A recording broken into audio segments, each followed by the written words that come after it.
Ikawalong kabanata. Hindi nagtagal at nilibot ni Jesus ang mga bayan at nayon sa paligid. Nangangaral siya at nagtuturo ng magandang balita tungkol sa paghahari ng Diyos. Kasama niya ang 12 at ilang babaeng pinagaling niya sa masasamang espiritu at sa kanilang mga karamdaman. Si Mariang tinatawag na Magdalena, 7 demonyo ang pinalayas ni Jesus sa babaeng ito. Si Juan ang asawa ni Kusa, nakatiwala ni Herodes, si Susana, at marami pang iba. Sarili nilang salapi ang kanilang ginastos para sa pangangailangan ni Jesus at ng kanyang mga alagad. Nagdatingan ng mga tao mula sa iba't ibang bayan at sila'y lumalapit kay Jesus. Nang natitipon na ang maraming tao, isinalaysay ni Jesus ang talinghagang ito. Isang magsasaka ang pumunta sa bukid upang maghasik. Sa kanyang paghasik, may binhing nalaglag sa daan. Tatapakan ito ng mga tao at tinuka ng mga ibon. May binhi namang nalaglag sa batuhan at tumubo, ngunit ito'y agad na natuyo dahil sa kakulangan ng tubig. May nalaglag naman sa may matitinik na halaman at nang lumago ang mga halamang ito, sinakal ang mga binhing tumubo roon. Meron namang binhing nalaglag sa matabang lupa. Ito'y sumibol, lumago, at namunga ng tig-100 butil. At pagkatapos, ay sinabi niya ng malakas, Makinig ang may pandinig. Itinanong ng mga alagad kung ano ang kahulugan ng talinghagang ito. Sumagot si Jesus, Sa inyo'y ipinagkaloob na malaman ang mga lihim tungkol sa paghahari ng Diyos. Ngunit sa iba'y nagsasalita ako sa pamamagitan ng talinghaga. Kaya nga't tumingin man sila'y hindi sila makakita, at makinig man sila'y hindi sila makaunawa. Ito ang kahulugan ng talinghaga. Ang binhi ay ang salita ng Diyos. Ang mga binhing nalaglag sa tabi ng daan ay ang mga taong nakikinig. Dumating ang dyablo at inalis nito ang salita sa puso ng mga nakikinig upang hindi sila manalig at maligtas. Ang mga nalaglag naman sa batuhan ay ang mga nakarinig ng salita at tumanggap nito ng may kagalakan, ngunit hindi ito nag-ugat sa kanilang puso. Naniwala silang sandali, subalit sa panahon ng pagsubok, sila'y tumiwalag. Ang mga nahasik naman sa may matitinik na halaman ay ang mga nakinig sa salita ng Diyos, ngunit nang malaon ay nadaig ng mga alalahanin sa buhay at ng pagkahumaling sa kayamanan at kalayawan, kaya't hindi nahihinog ang kanilang mga bunga. Ang mga nahasik naman sa matabang lupa ay ang mga nakikinig ng salita ng Diyos at nag-iingat nito sa kanilang pusong tapat at malinis. At sila'y nagtsatsaga hanggang sa mamunga.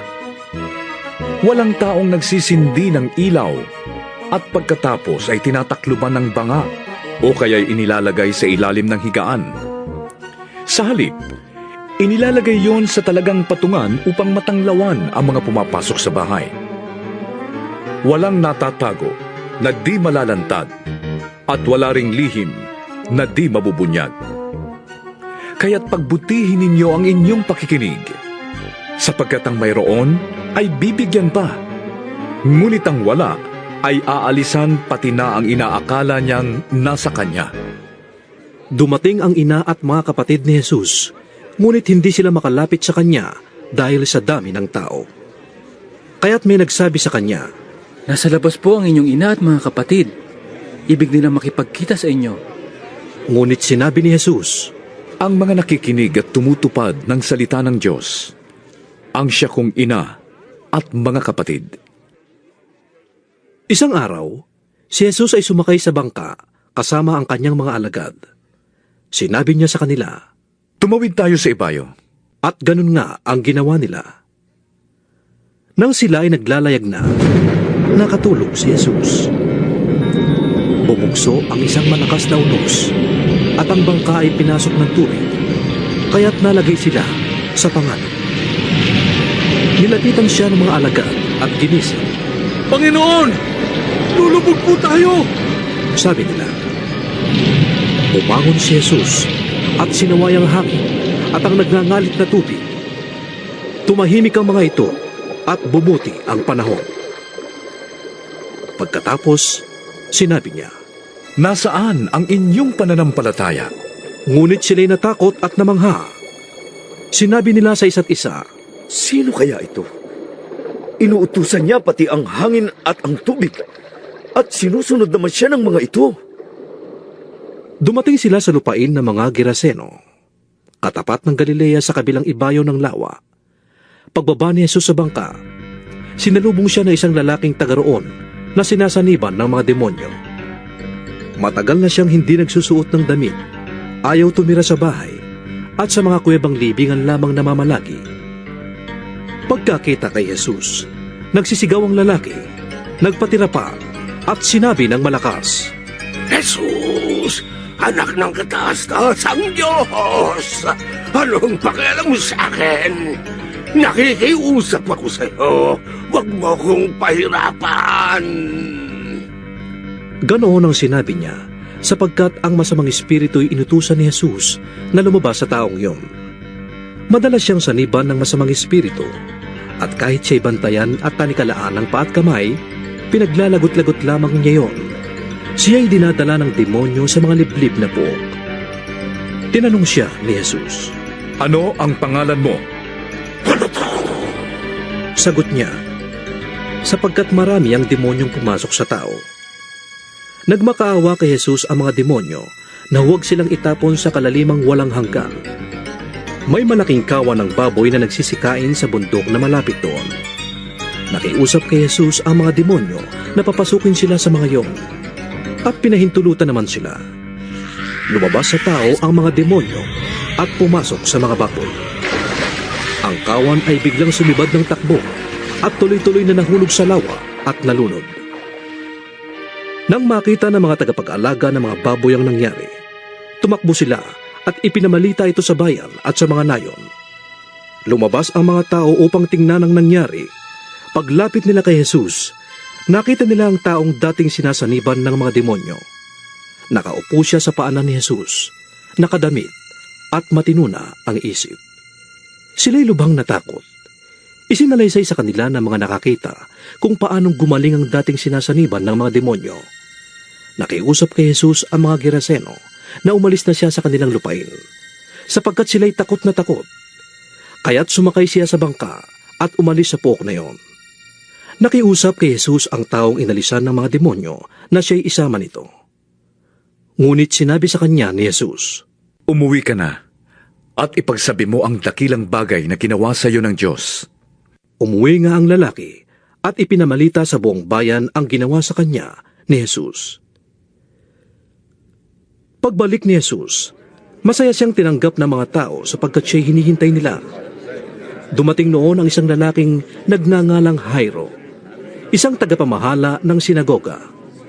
Nagpatira pa siya at nakiusap kay Jesus na sumama sa kanyang bahay, sapagkat ang kaisa-isa niyang anak na babae na maglalabing 2 taong gulang na ay naghihingalo. Habang naglalakad si Jesus papunta sa bahay ni Jairo, sinisiksik siya ng mga tao.